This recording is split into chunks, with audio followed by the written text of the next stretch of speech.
I'm Julie Barkey with this Senate update. Online gaming at the pumps could soon be a thing of the past. Senator Lyle Koenen introduced legislation on Monday to repeal that form of gaming, among others. He explains why he's moving forward with his legislation. Senator Koenen, you're offering legislation that essentially passed last year, was vetoed by the governor.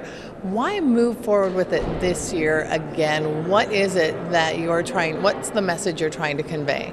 Well, I think really what it is the will of the legislature. If you look at the vote that was taken last year, it was pretty one-sided. There was mostly yes votes. I mean, it was a pretty clear message.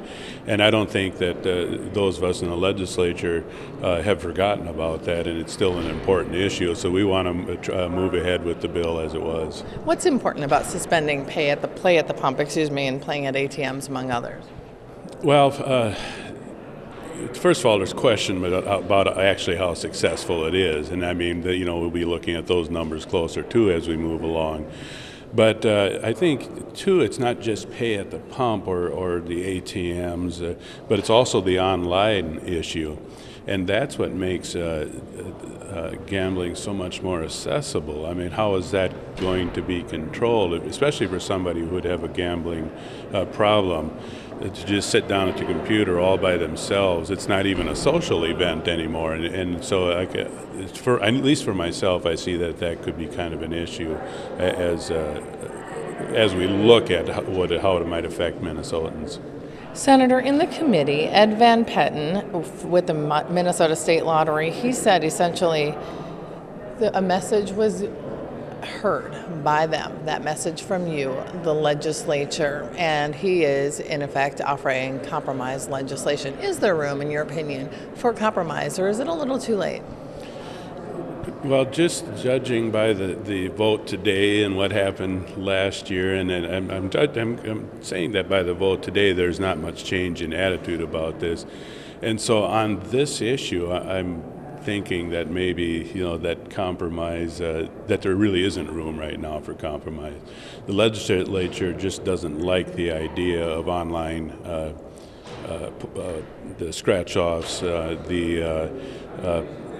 the pump terminals and the ATMs, that kind of stuff. It's a feel of expanding gambling too much.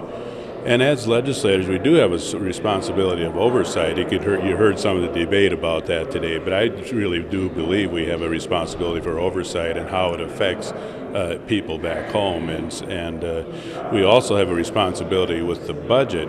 You heard the director talk about all the advantages to the lottery and what it funds, and that's true, but there's also the other side of it on who's paying it, and the legislature needs to look at the whole picture. And so I think that's what we're doing here too. My last question for you, Senator. As we mentioned early on, the governor vetoed similar legislation last year. Do you take it upon yourself to try to bring him into this conversation, or will you just move forward and come what may when it's all done?